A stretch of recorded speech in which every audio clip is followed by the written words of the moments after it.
Hello, everyone. So my camera seems to be moving very slowly here. Good morning. All right. Ha, almost didn't make this. I just started the video here like 2 minutes ago. Normally I get up and I set the video and all of that and advertise it on Facebook and stuff like that. And I didn't do that today. Why? Because I was up so late last night. So, and also, I happen to know that a lot of marching band stuff is going on today, so most of the high school students who would normally be here are probably not going to be here. I'm going to talk about some stuff that pertains to them, but they'll have to watch it later. I think it's valuable information. I should have actually put this in the description. But before we do that, let's talk about this week's news. For me, the biggest thing was this recital that I did last night. And I told you guys, I think it was last week or the week before, maybe both weeks, that I've been having trouble with endurance. And the reason that's relative is because people have been asking me questions about endurance. So I think it helps for you to know that I'm going through similar stuff and what I'm doing about it, right? And the reason I know what to do about it is because I've been doing this for so long, right? There was a guy last night at the recital who, I don't know, he kept saying he's following in my footsteps, and I'm like, wait a second, you look pretty old yourself. How can you be following in? I just don't see myself as that old anyway.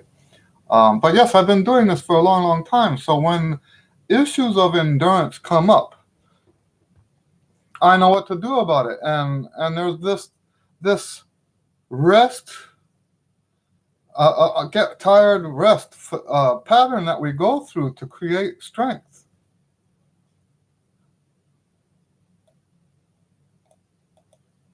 Okay, we'll get to that. That'll be our first. I'll make tone. Okay. So yeah, we'll get to that. That'll be the first question we talk about, okay? And so anyway, here's what I did, and I know I told you guys last week, I'm going to tell you again. When I figured out that my endurance was like almost overnight gone, right? I decided to approach it the way I would. And you know what? Let's say this. I think it's dangerous to your career to have the reason why you have bad endurance, right? Like for me, no, I guess what it comes down to is what are you going to do with that information, right? I'm almost certain at this point that it's the weight loss that gave me endurance problems. And it's either the weight loss or the medicine I'm taking, one or the other. Now, the wrong thing to do is to say, oh no, I'm taking this medicine and it gives me bad endurance. End of the story. Oh no, I lost all this weight and now I don't have any endurance. That's not the end of the story. You can do something about it. So what did I do? I went through that same thing I teach you guys. You push yourself. You push your. It says I disconnected. Okay. Anyway, so you push yourself. Oh, by the way, the internet went out this morning. There's a slight chance. If we do have any issues with the internet, we'll just pick this up again next week. Okay. Don't worry, I will get to your question. All right. Just if it has to be next week, it'll have to be next week. Okay. But I'm watching it. It says a thing at the top saying that the internet connection is unstable. So anyway, yes, I went through the same stuff that I teach you guys. Push, push, push, push on one day. Don't push the next day. Then push, push, push again. We want to do that 2 times a week. And how far are we pushing? We're pushing so far that the notes almost don't even come out. I made myself play through the solo that I was playing 20 times in 1 hour. The last 5 times, the whole second half of the etude of the solo, I don't know why I said etude, the whole second half of the solo was like air coming out.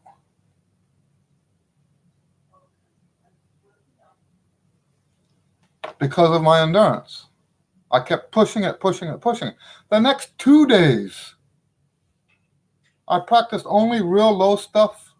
I practiced short practice sessions and only 1 or 2 practice sessions for the whole day. And you alternate between that. So what was the final result? I had so much endurance last night that it wasn't even registering on the endurance radar. Okay? I had so much endurance last night as a result of doing this alternation between pushing it and relaxing and pushing it and relaxing. Now, when you don't get endurance, it's because you didn't do one of those. This is how this works. If you didn't push yourself enough, and there's people who will do that, they will for whatever reason, right? Some people, they're not used to being so sounding bad like that. Because, okay, it's trying to connect again. So yeah, we're cutting in and out here with the internet. I'll try to keep going. Anyway, so I just wanted to share that with you. I'm so very happy with the recital last night. You know, it came together at the last minute because of some contract issues. The guy that was supposed to sign, well, I shouldn't be telling you that kind of stuff. But yes, it took a while to get the thing booked. I didn't want to invest the time in practicing for the recital until we knew for sure the thing was booked. And I think we only had like 3 weeks notice to prepare for that. And I'm only telling you that because, you know, in that short period of time, we got everybody was impressed, right? So anyway, let's answer this first question. Any tips on how to increase range and get a good sound? There's a use it and lose it, use it or lose it approach aspect to my approach. In other words, you got to use what you've got. So, and part of what this requires is that you need to know what your range is. Most people don't even know what the range is. They think they know what the range is, and then they start doing this stuff and they realize that wasn't their range. Okay? So you go through and you figure out what your range is, and you take everything that you do 2 days a week. This is the same thing as what I was talking about with the endurance, right? 2 days a week, we want to go to our full range, not any farther than that. So let's say hypothetically, your range goes up to high C above the staff. 2 days a week, you take everything that you do up to high C. Okay? And you do that for a period of weeks. Now, here's the thing, is I don't teach shortcuts. I don't approve. I don't like shortcuts. I think shortcuts are dangerous for your long-term trumpet playing. Okay?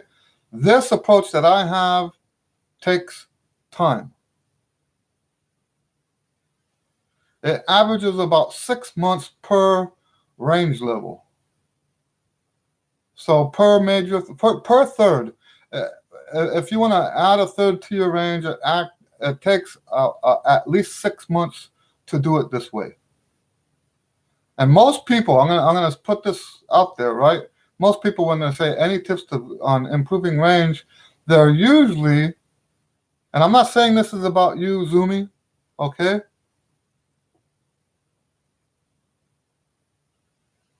I don't know when it gives me the sign it's trying to reconnect. I don't know if this is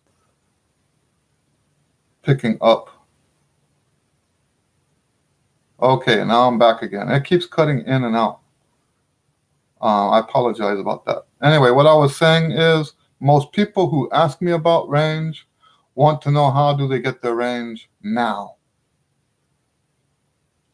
And quite frankly, I won't even answer that question because I don't think it's a good thing to do that. And I understand that people get desperate.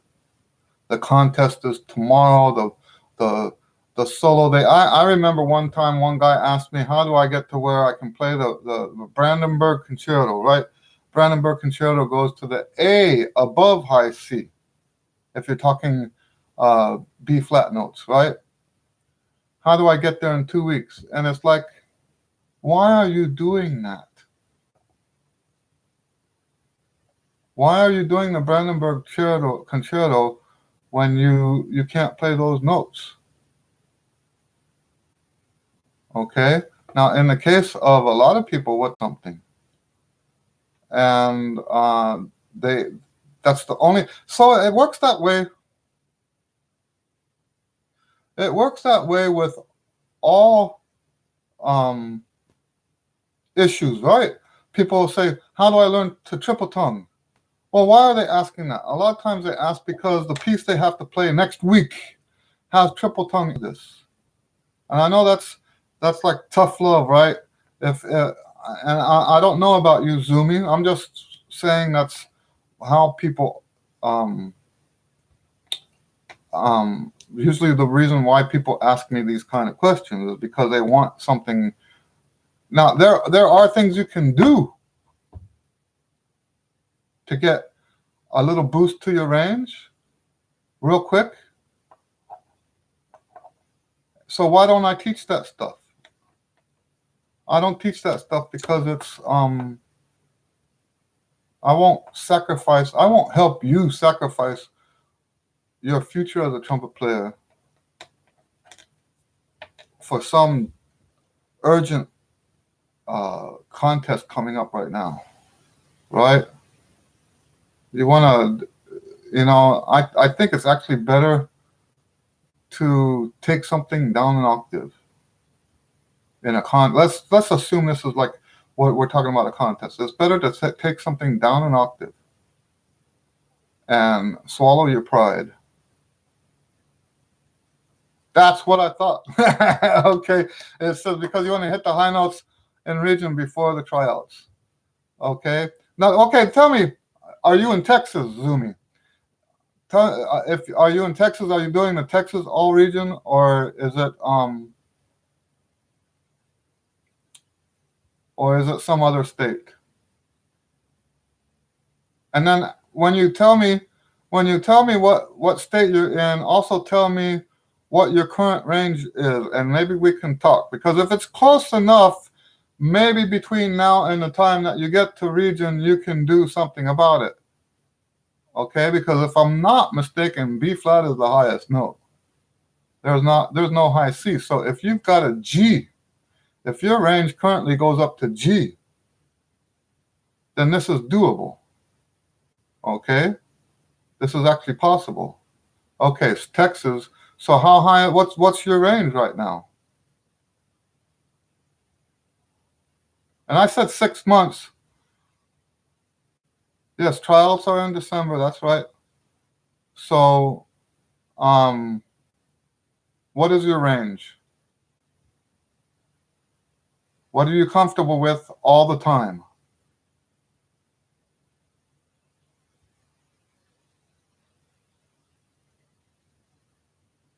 So here, let's talk about that really, because all of this tone, all of this stuff is stuff that you should be working on regularly all the time. So there should never be a time when you're not moving forward on all of that stuff, and you should be moving forward systematically. You can hit the B flat. So what are you going to do? So the B flat. So yeah, I wouldn't. So what it sounds like to me then. Okay, that's good. Those are the answers I'm looking for, Zumi. Those are the answers I'm looking for. Because your range, what you want to do is do exactly what I'm saying with this use it or lose it thing. Because I'm going to promise you, I'm going to tell you, the chances are when you practice long tones, you don't take the long tones up to B flat. When you practice lip slurs, you probably don't take the lip slurs up to B flat. When you practice articulation studies, you're probably not taking it up to B flat. Okay? So my use it or lose it part of the range development is that you want to take everything that you do and expand it. Okay, well, I'm not worried about that. Zumi says that he was told that he uses his face a lot. I'm not worried about that kind of stuff. Okay? You'll notice in my books, in my lessons, in my videos, I will hardly ever tell you to relax, to do this with your face or do this with your lips. I think we have a tendency to play and try to help you with this or that. They actually set that balance off. Okay, so I don't get into stuff like where you just in a general sense. I will talk about oral cavity and stuff like that, but when someone says you use your face a lot, I mean, give me a break. Your face is what plays the horn. Your face is the embouchure. Your embouchure has to be strong. Now, what you might not have is the right balance, but you don't get the right balance by trying to manipulate anything. Okay? You get the right balance by spending your time playing those notes. Now, once again, this is going to sound like an advertisement. This is not an advertisement. But my approach is to take all of your rudiments up to that top range twice a week. The reason I wrote my books, the Daily Routines book, the Chops Express book, well, those are the two for now. The reason I wrote those books is so that you can have those rudiments up to that range. So like in the Chops Express book, you would practice 2 days a week what I call the trumpet apprentice routine, because it takes everything up to B flat. In the Daily Routines book, you would practice the group 4. Okay? Group 4 takes all of the exercises up to that top B flat. So now you can do it yourself. You can take everything, get out some manuscript paper, take the warm-up that you already do and modify it to fit the range that you're looking at. Okay, you can do that. And remember, it's just 2 days a week. If you do too much more than that, then you won't get the full benefit. And yes, if you're just struggling to get a good sound up there, that is one thing you can do. Now, I will also say that the tonalization studies will help you with your sound, and it would also help you with your range. Okay, so the tonal, and I'll make a point of making sure that the apprentice. So the level that you're at right now is what I call the trumpet apprentice. Trumpet apprentice is the level right before pro. That makes sense, right?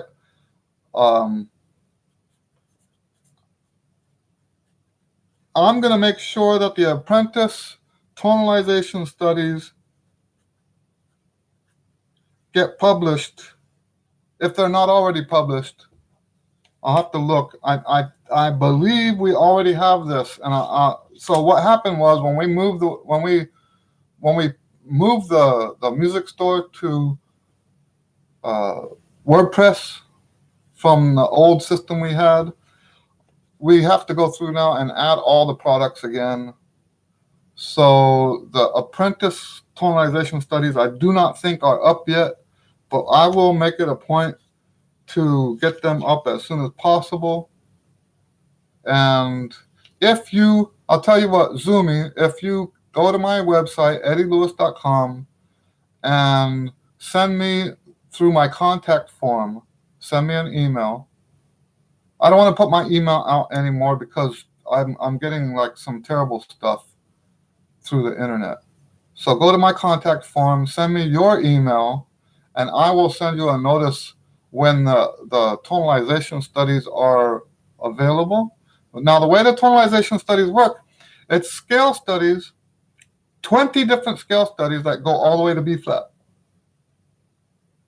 Okay? You're doing 20 of those, 2 days a week. Okay? If you do that, those notes are going to start sounding better, and they're going to become easier because you're spending time playing those notes. It's a familiarity thing. Okay, that's the other side. So it's a use it or lose it approach, and it's also a range familiarity approach. You want to be more familiar. You want to become more familiar with those notes, and that's how you do that. Anyway, so let me go on to the topic that I told you guys I was going to talk about today, because I got several questions, and it came up in the lessons too. Questions about tempo. One person asked on one of the videos, they said on the region etudes, it says it's unstable again. Okay, and here's the thing. Region isn't even until December. Why are you increasing the tempo now? You don't get any benefit. I used to believe that there was benefit. You don't get any benefit from taking the etudes faster now. Let that sink in. So that's the first thing I have to say about that. Okay?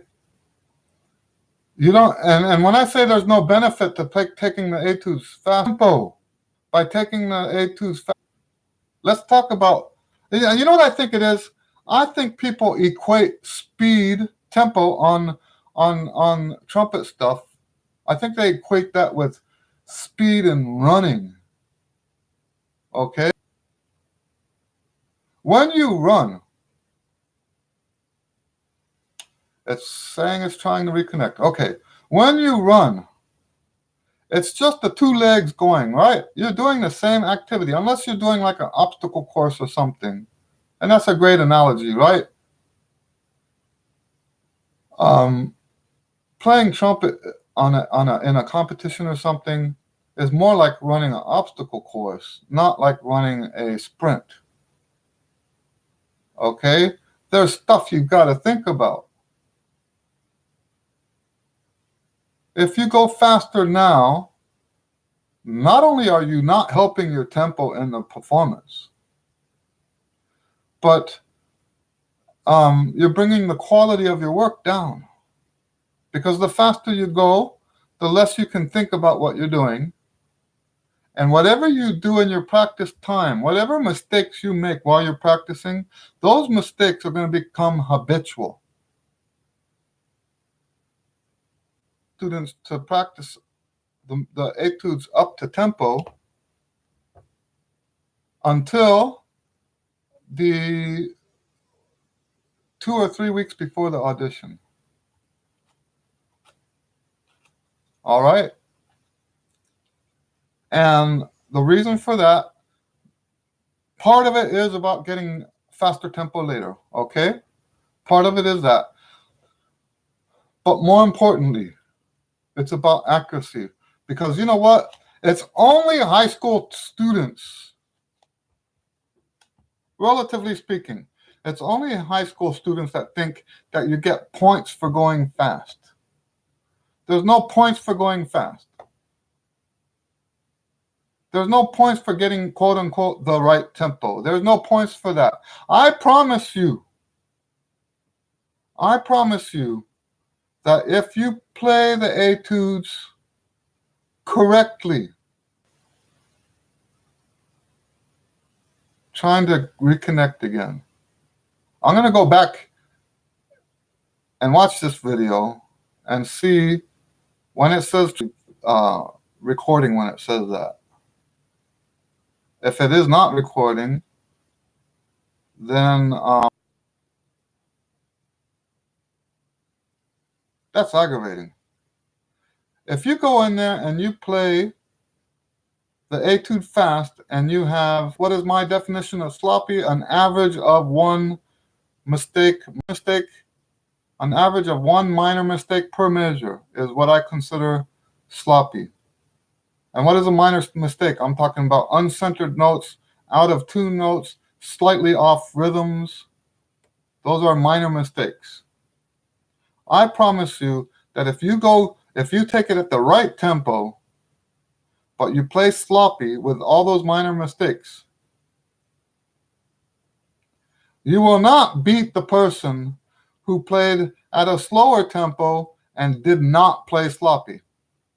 I promise you that. Nobody wants to hear sloppy playing.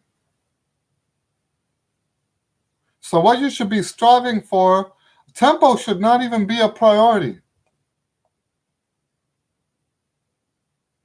Tempo should not be a priority in the audition at all. Go in there and make music. Okay? Now, I have heard rumors. I don't know it to be true. And this rumor came from a high school student. So that's, well, what can you believe, right? When it comes to auditions, high school students have weird ideas. Okay? But I heard rumors that there are regions in the state of Texas where tempo does matter. I don't believe it. But even if where it's been confirmed that the judges prioritize how fast you go, I don't even think they can. If you go in there, I don't think they can. They probably can't even hear. I've been studying this stuff with the competition stuff and all that. Music is a very complex art. We don't hear what we really hear. We hear something else. It's actually a very difficult thing to actually hear what's actually being performed. We actually hear through our history. We hear through our own personal experience. If you go in there and let's say it happens, there have been many waiting for the connection. There have been many fantastic world-class musicians that couldn't play as fast as other fantastic world-class musicians. Okay?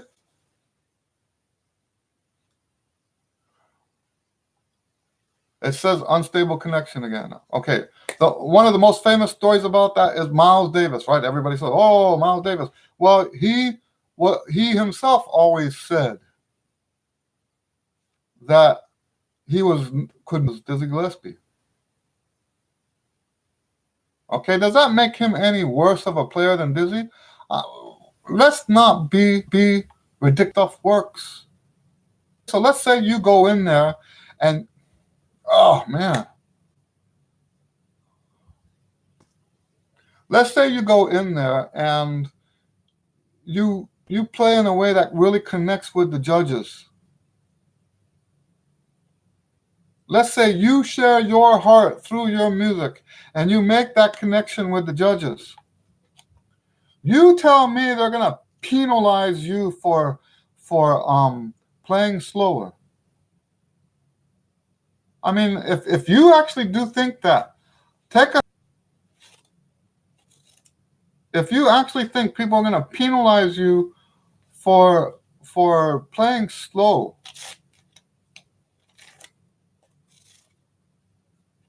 you know what that probably means is that you don't listen to enough music. If you, oh, this is just unreal. If all you ever do is practice music, but never, ever, ever listen to music, this is the kind of attitude that can come out of that. Oh, I need to play it up to tempo. You know, there's a famous story, and I watched it in a video. Watched it. I think maybe there's a documentary about it, about this. Oh, and I can't remember the guy's name. Oh, what was the guy's name? So he was a famous piano player.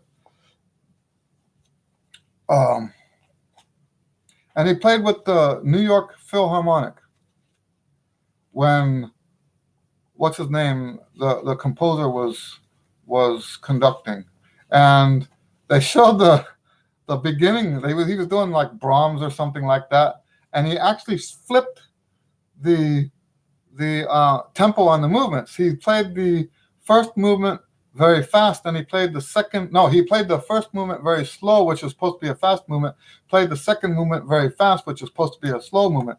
And Bernstein, that's the guy's name that was conducting, he turns around and we're not our choice. We're honoring the performer, but we actually disagree with his choice of tempo. Now, the performer was at the time considered like the best in the world at the time. You see what I'm saying? And he's doing the first movement slow because that's how he likes it. So, long story short, don't get all caught up in the tempo thing. Okay, that's what the biggest thing I want to say. So there's so we've said two things. One is that you get faster tempos by not, okay? And I guess I'm kind of jumping around because I got off track. Oh, this is aggravating. I got off track. I didn't finish that part of it. So first thing we're saying is that practicing slow is what gives you fast. Second thing we just said is that why would you want to play fast in the tempo to an advantage? More likely, when you play fast, it actually causes you to play sloppy. Okay? And sloppy will kill your audition. Let's go back to the first point. Let's talk about why playing slow makes it easier to play fast. I did mention that it's not a sport. Okay, so let's talk about what does happen. Each movement that you make on the horn is originating in your mind. The whole purpose of the practice is to get those movements lined up in your head so that they can just kind of sort of spill out, right? The movements just spill out. When you practice right, you don't have to think about anything when you get to the audition. You just go. And if you have never experienced that in your lifetime, you're not practicing right. If you've never experienced that in your lifetime, you're not practicing right. Okay? So if you want to play fast, then everything in that piece needs to be automatic, 100% automatic. And the way you make it automatic is to practice slow. Because the slower you go, the more time your mind has to absorb the information. The faster you go, the less time your mind has to absorb the information. And really, it's sort of like adding uh, in the old days before digital TV, we had snow on the TV. If there wasn't a good reception, there'd be like speckles of different color on the TV, right? And that's sort of like,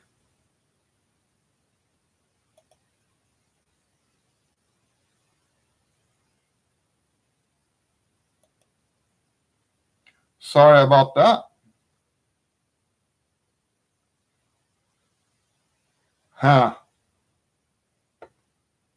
I don't know if there's automatic things to put in there to keep people from doing that. Okay. So, what was I saying? Oh yes, the like a fuzzy TV, right? The faster you go, the more fuzzy the information is coming into your brain, and that's where the sloppiness comes in. Instead of seeing clear detail in your mind, what the information goes in fuzzy. If the information goes in fuzzy, then when you're trying to perform,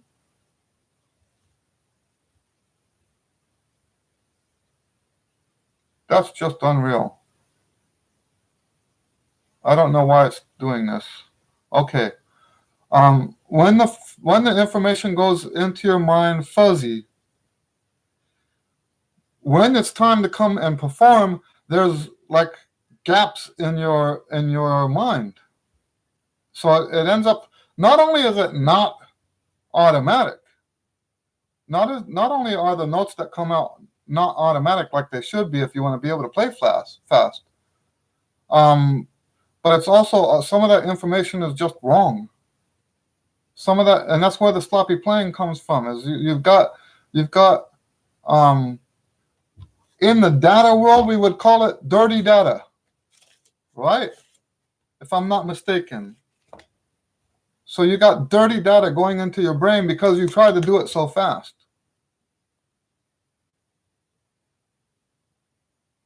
So that's why we practice slow. So that's the first thing I wanted to say.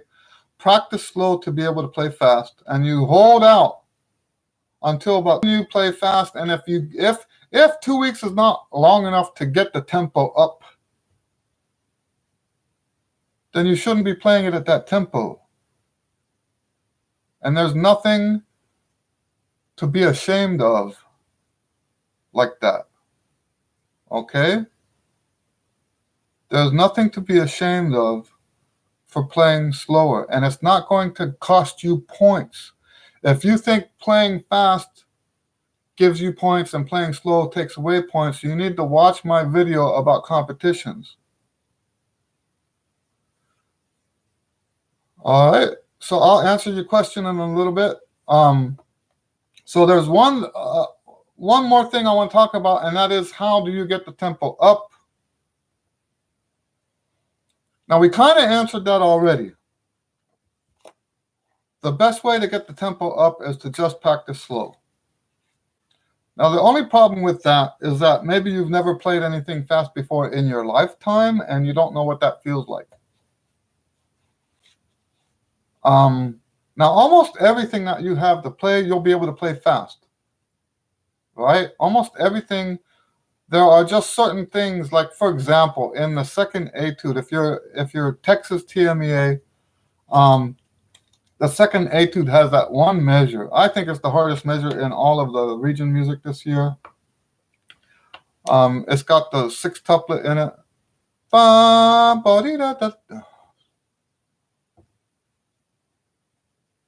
Unstable connection. This is just not trying to reconnect. Okay. That measure goes dum, that's the hardest thing in the whole 3 etudes, right? So how do you get that up the tempo? So that's how I would do it, and that's the metronome method. By the way, the metronome method is how I made All-State. I made All-State twice. It's the only practice method I knew back then. And the way this works now, for me, the way I did it, and I don't remember if I was taught it this way or what. The metronome method, you go to half tempo. I'm going to tell you the metronome method I learned. You go to half tempo. Let's say the piece is at 100. You go to 50. You play that measure correctly 10 times at 50. Okay? If you make a mistake, you put it down. This is how I used to do it. I don't teach this to my students because I teach other practice techniques that are better, where tempo ends up not even being an issue. Okay? But you don't know my techniques. So if you want to learn how to advance the tempo on something, and we do use this, I teach them a modified version of this that doesn't include penalizing yourself when you make a mistake, okay? But that's how I used to down and do 10 times at that tempo. If I was able to do 10 times consecutively, now remember, we're just talking about one measure or two measures, a small section. Then you can move the metronome up and do that 10 times perfectly. If you make a mistake, you go back down. And I guess the reason I don't teach that anymore is because it takes too much time.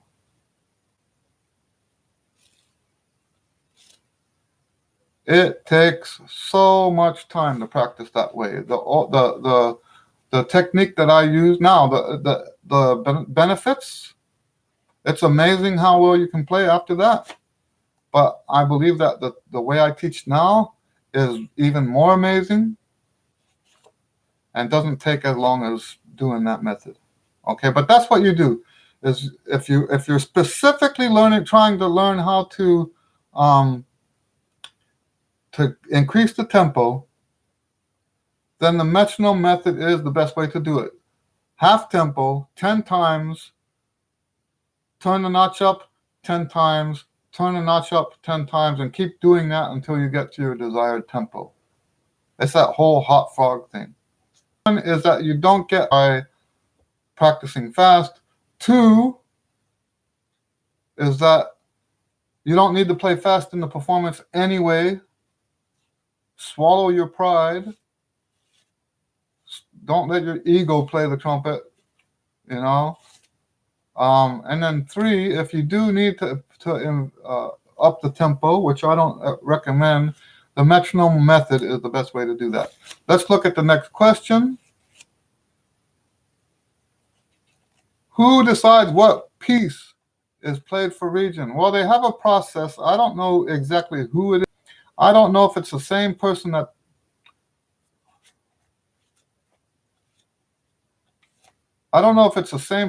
chooses the book. So they choose the book, I think in May or April or something like that.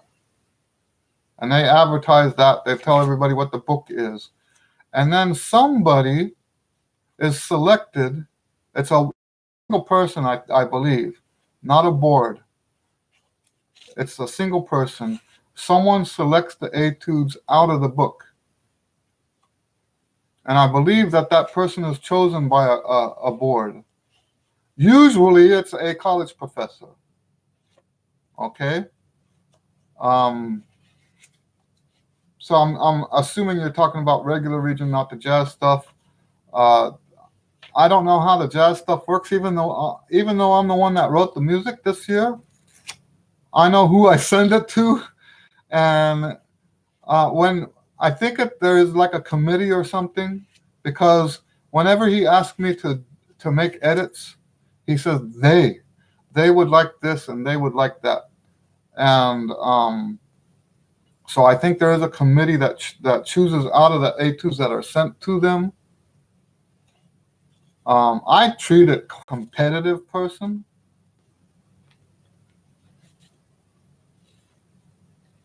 I don't consider myself a competitive person, but I do to keep competing in this world. Oh, well, congratulations on making Region Jazz. Oh, and you're recording this Thursday. Okay, that's great. I hope it goes well. Yeah, Wendell. We're having internet problems this week.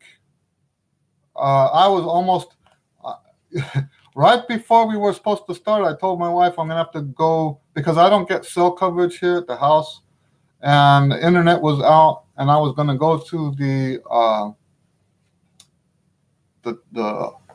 parking lot down the street where I can get my cell and do this on my cell phone. But then the internet came back on, but I guess it's not finished. They're not finished fixing it because I'm getting signals here saying out of service, out of service. And it keeps trying to reconnect. All right, so um, you did routine number 3 yesterday, but no time for any more playing. What do you suggest for today? Also, if I can play B flat and C, should I be doing these routines? Been limiting myself to G. Um, I like what you said before about kind of creeping up there. So if you know you can play B flat and C, this is what I do with my students. The kids when they first come, kids. I mean, I say kids. I think the school age kids of my students are probably a minority right now. I teach more adults nowadays. But whenever somebody comes into lessons, I always start them on the lower routines anyway, because I want them to understand the system first before we start advancing. So I think what you're doing is good. You can creep up. Maybe maybe add the fourth one whenever you feel. I'll tell you what. The way I decide for the students when it's time to move on is when I hear them start accidentally hitting notes above. Like, for example, when they're doing um, the lip slurs, right? If the students are accidentally going, let's say they're doing the same routine you are, right? And instead of slurring on that last lip slur, instead of doing that, they go. They go up to the B flat or a C instead on accident. Then it's time to start looking at, and it's the same thing with the tonalization studies, right? Because a lot of times people, when it starts going back down again, their ear hasn't quite adjusted to that yet.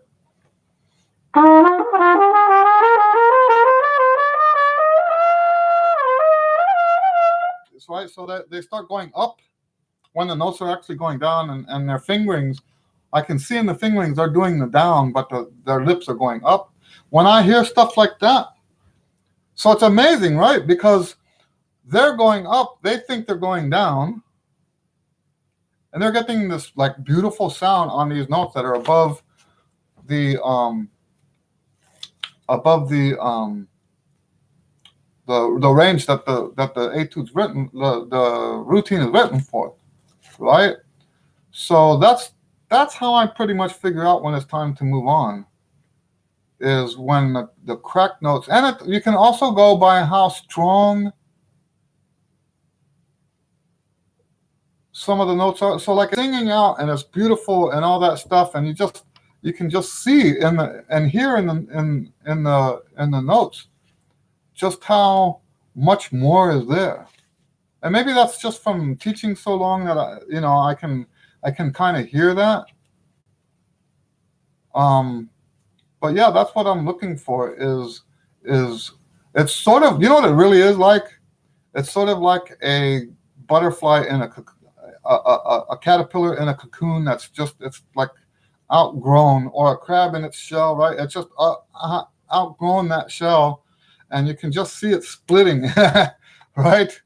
You can just see the shell splitting because what's inside is just too big for that containment. So that's what I'm looking for. So yes, I do think that creeping up to the C, if you can play C, creeping up to it is a great way to do this. Okay. What's the best thing to do when in region? The judges give you that 1 minute practice time after every 5 players. Should you keep playing or maybe not play at all? You know what I try to use that time for? I say that, I haven't auditioned like that in like 40 years. Okay. But I know what I would do today if I had to go to an audition like that.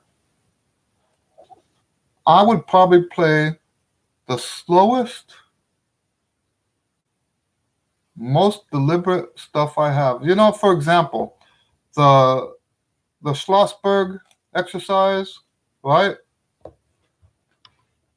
So because people start doing high notes, they think they're gonna like intimidate somebody. Oh, that guy has high notes, right? They've been doing that since I was, 1980 was the first year I made All-State, I think. No, 81, I'm sorry, 81.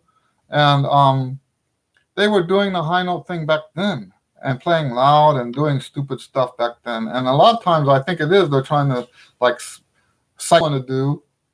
And I did stuff like this back then too. Is you want to take a nice focused breath and do the exercise from the Schlossberg.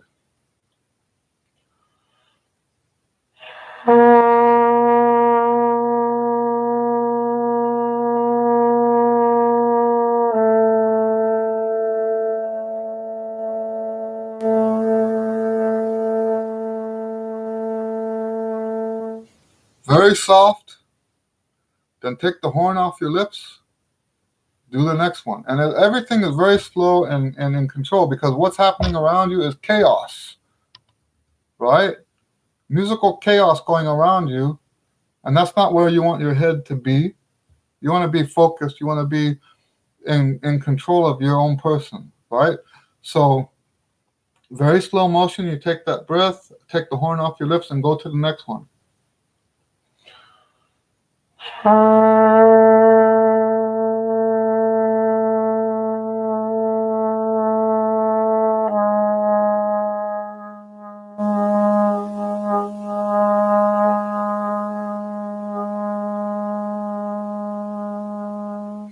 And then take a breath. Then very slowly do the next one. You might only have time to do 3 of them. Here's the thing. When I have limited time, the more limited my time is, the slower I go. And when I say slower, I mean both tempo and my body movements. And this is something I got from my father. My father was, right? And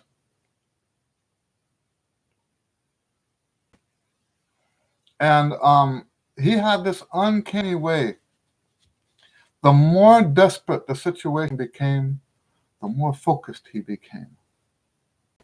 The more deliberate he became. He was not the kind of person, in fact, he got a medal for this. From what I understand, he got a medal for this. Everybody else around him was freaking out. But the way he reacted to the situation was to focus, slow down, and he got the job done. It wasn't like a silver star or anything like that, but there was some kind of medal that he got because when everybody else was freaking out, and it wasn't, by the way, a battle-related thing. I'm not talking, my dad didn't see any action because he had a high security clearance, and whenever the action came close, they flew him out. Okay, so I'm not saying he was in battle. But this thing that he got the medal for, everybody else there freaked out. They panicked. And I think my dad kind of, whether it was genetic or it was something that was passed on to me through watching his behavior, But I got a lot of that too. And a lot of it I share with my students because I think you can benefit from this too. When things around you are becoming chaotic, that's the time to slow down and focus. Okay? So that's why you want to do during that time that they give you stuff that is very slow, stuff that will help you, you know, put all that stuff that's going on around you, because there are people that try to psych you and stuff like that. I think that might be why I don't warm up in public. That and the fact that in the society band world, you don't do that. And I know that the society band stuff is starting to disappear, but it's just ethically, no, what's the word? Not ethic. Um, etiquettely. In terms of etiquette, job etiquette, when you're on a society band, you don't warm up. That's one of the rules. But besides that, when I was in high school, um, there was all that like weird machismo stuff going on during the auditions, and I just learned in high school to just filter all of that out and just do what I'm gonna do, right? So yes, and during that time that they give you to quote unquote warm up, that's the other thing is I don't need to warm up. Why would I suggest doing that exercise that does just slow, low notes? Is because what it does for you is keep your lips supple. Because one of the hardest things to do is sit there doing nothing all that time, and then boom, you just go play. If you play long, slow, low notes, like the one in the Schlossberg that I just played, it will help keep your lips in the condition that makes it easier to play. Now, I also strongly recommend that you have some sort of lip stuff on there to keep it hydrated. Don't try to go in there without that. Okay? All right. I saw during my regional jazz audition, the person who got first chair had his entire improv section written out by a teacher. What is your opinion on written improv during region auditions? I don't like it. I can tell when people are playing. I don't even need to see it. You know, part of what I do for a living is I'm a jazz player. I think when you look at all the time that I've invested into my trumpet playing, I am probably more of a jazz player than I am a classical player. You wouldn't know that from my channel because I don't put jazz stuff on my channel. But the reason I don't put jazz stuff on my channel is because I don't believe that jazz, you can't play with a track and call that jazz, in my opinion. You might say that's in the jazz style, but that still doesn't make it jazz. Okay? Jazz to me is a living art form that is done live with other people. And so I'm very reluctant, extremely reluctant to put stuff with me playing with tracks on my channel. But that is what the one thing that I've invested the most of my efforts into is my jazz stuff. I am a real improviser. I have been a real improviser for the last more than 40 years. And I can tell when someone's playing something that they wrote or something that somebody else wrote. I can tell as a judge. If you hire me as a judge, I can tell. And it's not that I'll penalize you. I won't penalize you. That's not how that works, right? What I won't do, though, is judge you the same way as I judge someone who I can tell they actually improvised.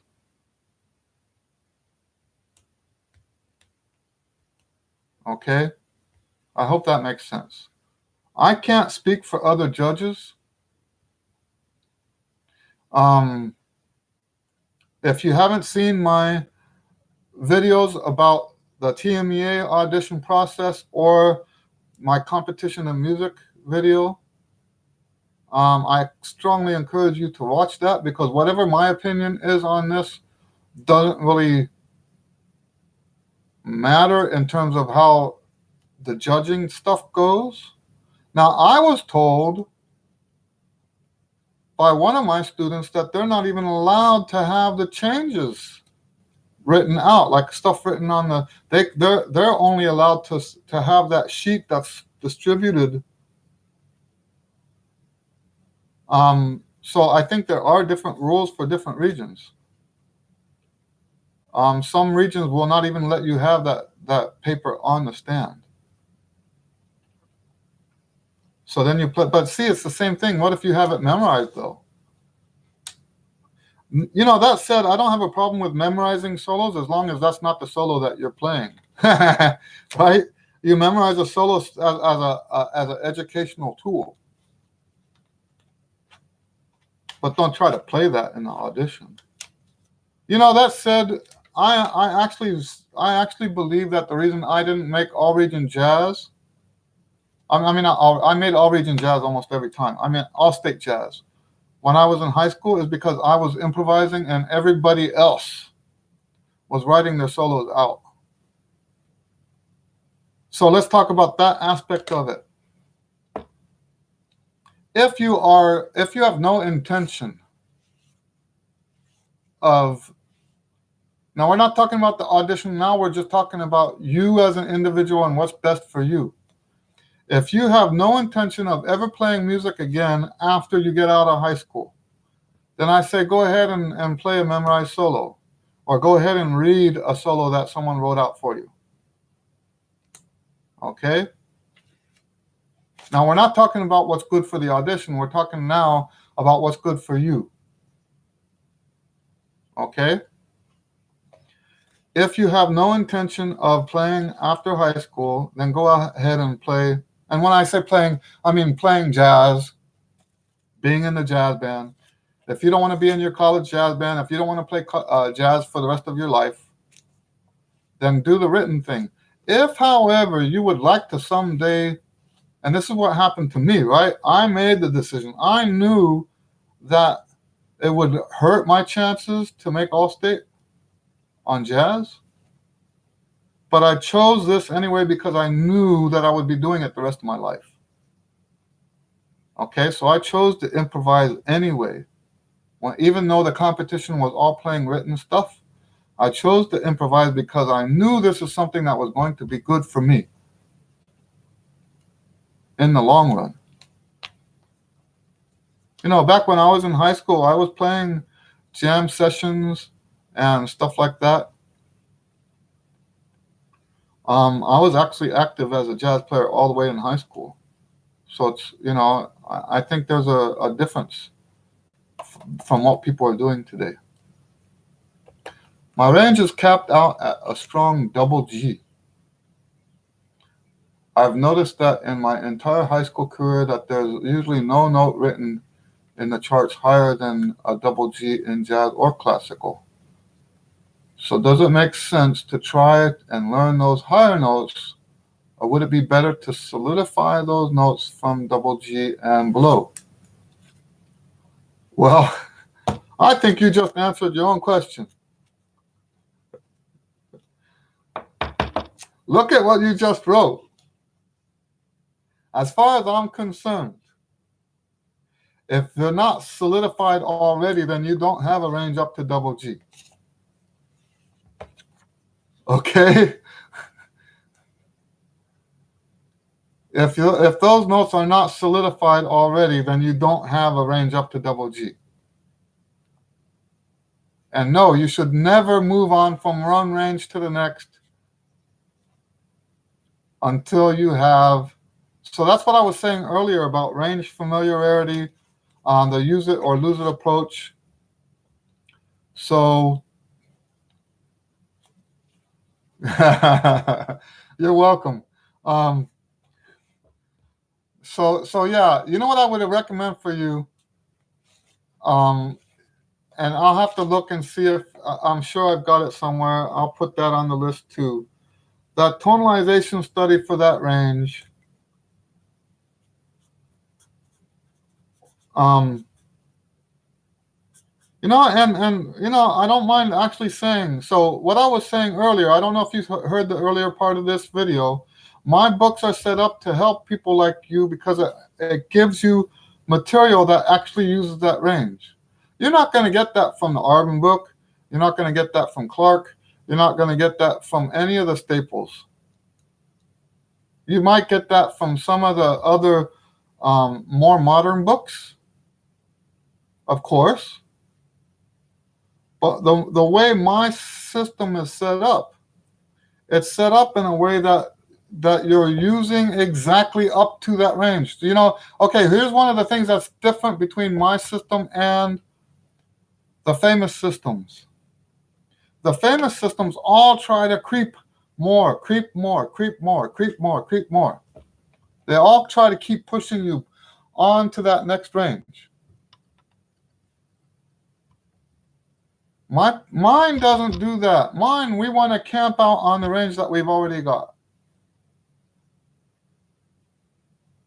It's a different philosophy, but it's a philosophy that leads towards better playing. Okay? We want to use what we have now. Don't push. If you use everything that you've got without going past it, you will build the strength. The strength is actually easier to build than the familiarity. Familiarity takes a lot longer than strength. And that's the solidified part that you're talking about. You've got the strength for G. You don't have the familiarity with those notes. And the reason you don't have the familiarity is because, and I'm just assuming here, you can tell me if I'm wrong, but the reason you don't have that familiarity is because you don't practice up there. You might think that you practice, but when you do your long tones, you're not practicing long tones up to G. When you do your scales, you're not playing all your scales, and I mean all your scales up to G. You're not practicing your articulation studies up to G. You're not practicing your intervals up to G. You're supposed to do that, and with my system, you're supposed to do that 2 days a week. Okay, so what I would recommend for you is when you can play up to G. Now, there's a lot of people that tell me, oh, my range is up to G. And then they get my book and it's like, oh, wait, I can't play up to G. Right? Because they've never actually used it before. So they get my book. By the way, G is the highest level on my book. I call it the virtuoso level. Okay? Or in the other book, it's group 7. Right. See, that's what I told you. So I bet you $5 you get my books, my Chops Express, but more importantly, the daily routine book. You buy the daily routine book and you try to do that last, the one that goes up to G. I promise you, it's not going to happen. But a way to get started without buying the book is my trumpet virtuoso tonalization. I'm writing to myself. Sorry, tonalization studies. Now that one, I'm not sure I actually have. So this would have to take a while. I'll invite you to go to my website. Contact me if you're interested in the book. If you're not interested in this stuff, then don't do this. But go to my contact form on my website at eddielewis.com. Send me you just have to contact me. It'll send me your email address. And then when I get this virtuoso tonalization studies up, then I can email you so you know that it's there. But I think that's probably the best thing for you right now is those tonalization studies. Okay? Because that's where you're going to get the familiarity. The daily routine book is good too. Now, how do we know which one to get? Daily routines or Chops Express has to do with how much time you have to practice. Okay? If you're doing 2 hours of practice or more per day. Well, is it 2 hours? No, I forgot. No, I'm sorry. No, that's correct. At your level right now, if you're playing up to G, that's what it is. I was right about that. If you're practicing 2 hours a day, and that would be 2 hours on those 2 days. The other days you don't practice that much. Okay? If you're practicing 2 hours a day, then you want to use the daily routines book. If you can't possibly get 2 hours on those 2 days, then you would use the Chops Express book. But here's the thing: use the Chops Express book, but the Chops Express has tonalization studies in it, but it only has a limited number of tonalization studies because of the time. So the best combination, if you don't practice a whole 2 hours, would be to do Chops Express, but substitute the tonalization studies with the full complete tonalization studies. Don't just do, and that's a great alternative. If you don't have enough time to do the daily routines book, then do the Chops Express, but with the full tonalization studies. And like I said, the virtuoso the virtuoso tonalization studies are not on the website right now, so I would have to go and look, and I don't know if I've done them yet or not. I think I have. I just have to get them posted. I have some other stuff I have to do today, and then I have an early gig today, so it won't be probably within the next week that these would go up. I have notes to myself about the tonalization studies for the trumpet apprentice and the virtuoso. Okay, trumpet virtuoso. But that's what you want to do is use more of what you already have. Okay? And you know what? You guys, when you put this stuff on here, with the exception of Wendell and Michael hasn't been on today, but these guys I know because they've told me stuff in emails, right? But I don't know about you guys. How in the world would I know that you don't take your exercises up there? Well, because nobody does that. That's not what people do. People normally do their routine and then they do a range exercise as if it's something separate. I don't do range exercises. Okay, we don't do range exercises. That's a whole complete waste of time. It's not good for you. That's my opinion. I know that there's a lot of people that would get angry about that for me to say that, but that's my opinion. If you want to be a great trumpet player, range exercises are not good for you. And when I say not good for you, what I mean is because I want the best for you, right? If you want the best for you, then they're not good for you. If you're just okay with being mediocre, then go ahead and do the range exercises. Does that make sense? Anyway,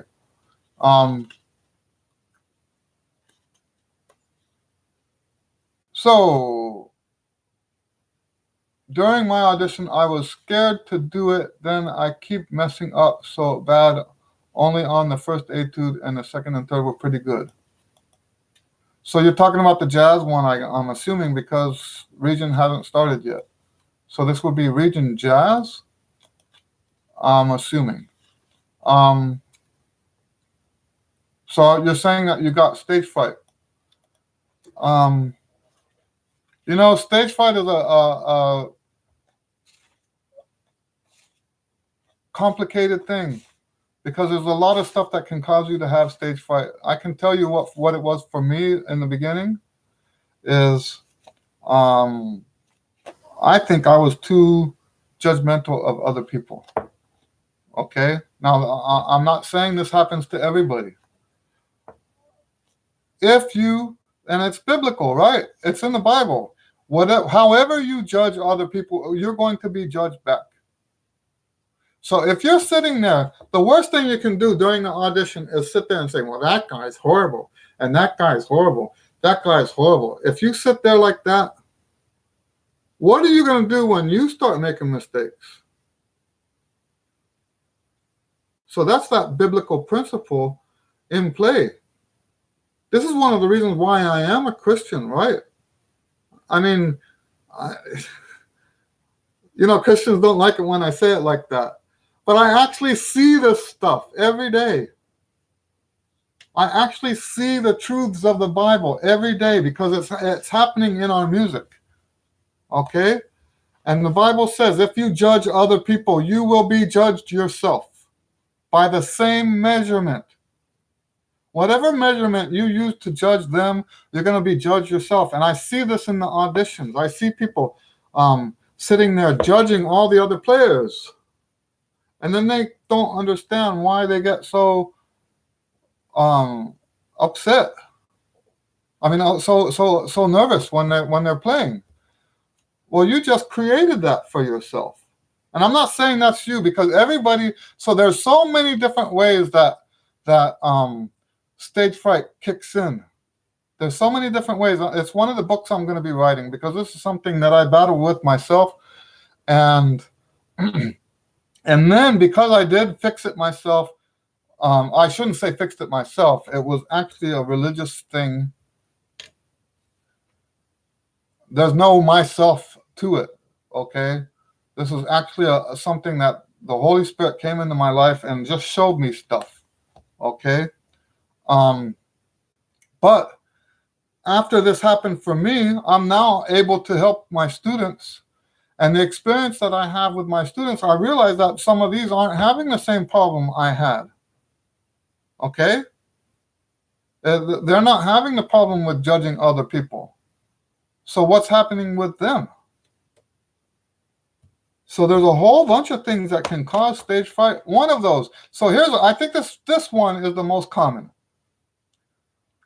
If you allow emotional reactions in your practice time, it is impossible to turn that off in your performance or in your audition. Okay? Let that sink in. If you allow emotional reactions in your practice time, it is impossible to turn that off on stage. So what am I talking about? You make a mistake, you go, you hit something, you grunt, you stamp your feet. Because this is so important to you. Now, how are you going to turn that off when you get on stage? You can't. It doesn't work like that. Whatever way you practice at home, that's what's going to happen on stage. Okay, so basically what I tell people is that they are practicing stage fright into their music. Okay? Now, I can't know if that's so. So you know what? A lot of this trumpet stuff, a lot of people will come in and say, what do I do about this and what do I do about that? As if there's only one answer. There's not one answer. I know what the trends are, like with this, I can't, crucents, right? I didn't know for sure about his range going up to the, right? But it's pretty, I can tell sometimes by the way they say stuff, right? That they're not doing certain things, okay? But no, I don't know for sure because I don't know that person. I hope that makes sense. So I can't know for you why you're having, actually, you didn't even ask. You were just telling me. Now I feel a little foolish going on like that. Um, that's how I am, right? People say, "Oh, this happened," and I'm like, "Well, let me see if I can help you with that." That's all right. I don't mind actually talking about that. So those are two things. If you judge other people, then that judgment will turn back on you, and you will have problems with the performances. That was what I had trouble with. Okay, and that's what the Holy Spirit helped me get through. Um, with my students, the most common thing is that and I don't. It seems to me that the reason it happens with the students is because they're trying to either prove to themselves or prove to somebody else that they care. Right? They're trying to prove that they care. And the way they prove it is by having this like display of emotion. I made a mistake. Now I'm going to display this emotion that says, oh, that mistake is unacceptable. Okay? The problem with that approach is that you can't turn it off when you get on stage. Now, those are only two of the things that I see with. I won't go into any more since I realize right now that you weren't actually asking that. So, but yeah, when we treat our practice sessions like that. So what I tell my students is practice is just business. Oh, cool. I hope it goes well. I hope you and enjoy it. I hope you enjoy the marching contest. That's what it's all about, really, in my opinion. It's not about winning. It's about enjoying that level of performance, right? So anyway, yes, that's what I see about the stage fright stuff. The biggest thing is to don't let that stuff into your practice time. All right. Do we have any more questions before I sign off? This has been a kind of long one.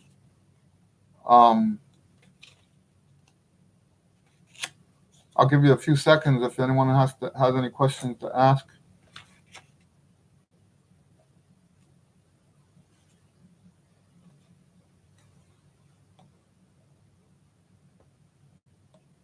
All right. My buddy had a pretty decent performance during last year's regular region, but on the last piece, on the last note, he played G natural instead of G sharp, and he accidentally cursed.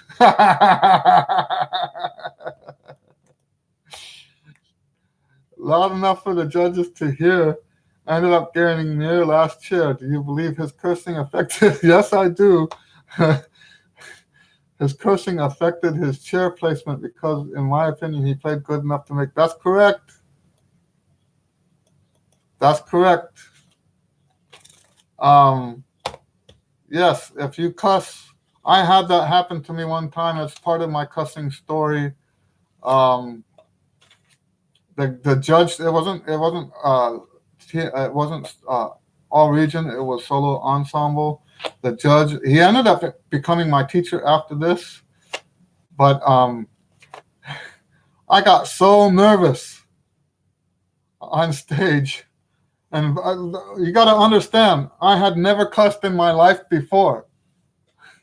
Never in my whole life had I cussed before, and I know a lot of people don't believe that, but I was from a military family and stuff, and we just didn't do that. We're pretty religious family, and I was in a solo ensemble contest playing my solo, and my mouth started drying up because of the stage fright, and then it got to a point where only air was coming out of no note, and I started cussing.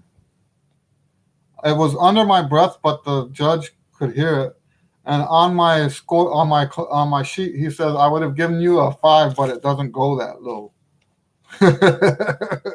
So my band director made me call the judge and apologize for cussing in the contest. And after I was done apologizing, I asked him if he would be my trumpet teacher. and so he became my trumpet teacher. His name's Kenneth Capshaw. He's like, icon. His family and him are trumpet icons in El Paso. So yes, the thing is, I want you to think about this from a more mature perspective. Okay, nothing in life is just about music. There is nothing in this world that is just about music.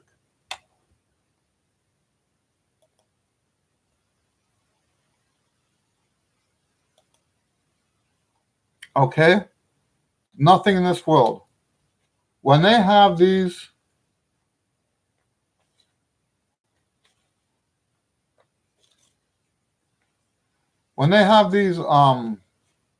auditions, what is the audition for? TMEA is they're auditioning people to join the band. They want the best band. The objective here is to have the best band that they can have.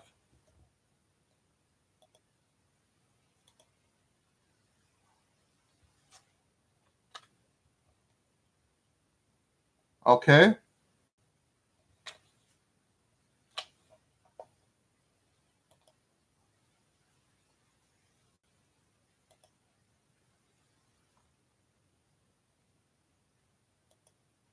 This is weird, huh?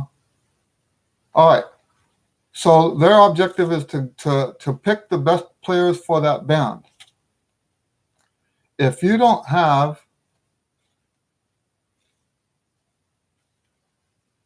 I don't know what that is. If you don't have enough self-control to not cuss, you're not a good band member. Because of the same self-control that it takes to not cuss is the same self-control that it takes to be a great performer.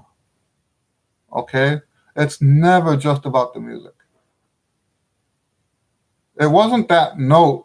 It wasn't the last note that caused this guy to not do well. It was the cussing. I promise you that. Okay? I had a student one year that they almost disqualified because he was pacing. You're allowed to stand up sometimes. This guy was pacing back and forth across the room while he was playing. They almost disqualified him. Okay?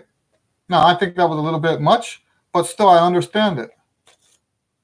If you have to look at what the band tradition, the history of the band tradition. It's a military history. Okay? Look at the history of band in America. Most countries, for that matter. It's a military history.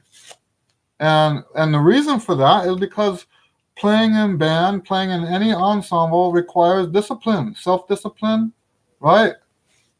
And someone who cusses because they made a mistake is definitely not someone you want in your band. I hope that makes sense. Do I have any advice for ATSSB? I don't know what ATSSB is. Regular etude 2, like how fast? I don't know what ATSSB is. So, I don't know what to tell you. ATSSB. Sorry, I don't know what that is. Now, usually the second etude is a slow etude. Yeah, I wouldn't know. Anyway, I'll give you a few seconds to clarify that question if oh, well, thank you. I'm glad you like it. I try to put these out. So the thing is, what makes my etudes, what I think makes my etudes, why people like it, is because of the jazz language. That whole etude is dripping with jazz language. Okay? And I invite you to look at some of the previous etudes and see, the ones that aren't mine, and look and see what the difference is, right? Because, the way they teach jazz today, They teach scales and arpeggios and stuff like that. Oh, this is your first year. Okay. Okay, good. All right. I'm a SL.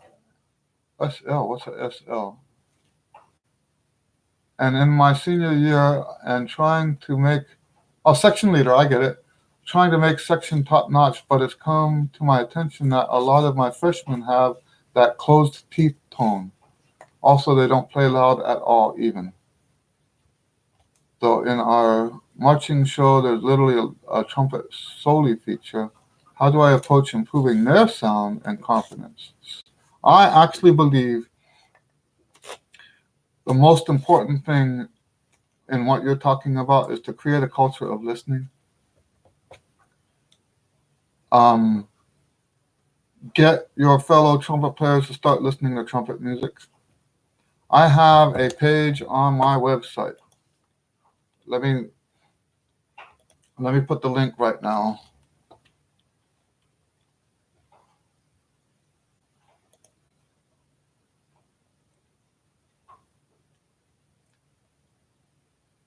There's a link here. Let me see. Trumpet listening. You know what I tell people while I'm looking for this? What I tell people is that they should be spending at least as much time listening. Okay, here's the link. I just posted the link. I will also post it in the description after we're finished here. I tell my students that they should be, I'm not saying they all do it, but they should be listening for at least as much time as what they've been spending practicing with the band. So let's say you have 8 hours of band a week, and this includes your sectional time. Then you should be doing 8 hours of listening to trumpet players every week. Now, this link that I just posted is a link of famous trumpet players on YouTube. Okay? Bookmark that link. Okay, good. Congratulations. It's good to have a good sound. So yeah, click on that link and encourage your and you know, that's not my music. This is something I put up for my students because I want them to be listening to the great trumpet players. Okay? And that page is there to help encourage them to listen to the right people, because that's where you're going to get that sound in your ears. Here's the problem with trying to get somebody else and you know, I teach trumpet, right? So I know what it takes to get people to have a good sound. I don't teach good sound in a mechanical way like some other people do. They'll say, do this with your lips, do this much air, do this, do that, do this, do that, right? And maybe they can get a good sound in controlled settings, but they don't own it, and they can't do it whenever it counts. So, and the reason for that is because they don't even know what a good sound sounds like. Right? It's not part of how they think. The only way you can start to hear in your head what you should sound like is when you spend enough time listening to what the greats already sound like. Okay, that's my biggest advice, is you want to create a culture in your section. See, you have control over the culture of your section. As a section leader, you are the one that steers the culture. So for example, you want to show them by example that you are listening to trumpet music. That's the first step. You start listening to the music that I'm showing you here. Does that make sense? That's the most important thing you can do to get your fellow trumpet players to get a better sound. Don't worry about the closed teeth thing. That happens because they don't know better. They don't know what it's supposed to sound like. Once they hear a great sound, once that that great sound permeates their musical mind, they will hear how bad their sound is. Right now, they can't hear it. And any changes that you try to get them to do differently will be short-lived. They will revert to whatever it is that they're doing wrong anytime the going gets rough. Okay? All right. Well, I better let you guys go. God bless you all. And thanks for hanging out with me this far. And the interruptions we had in the streaming, it looks like that's kind of stopped now, but thanks for bearing with me on that. Anyway, we'll see you now on the next video. All right. Take it easy. Bye.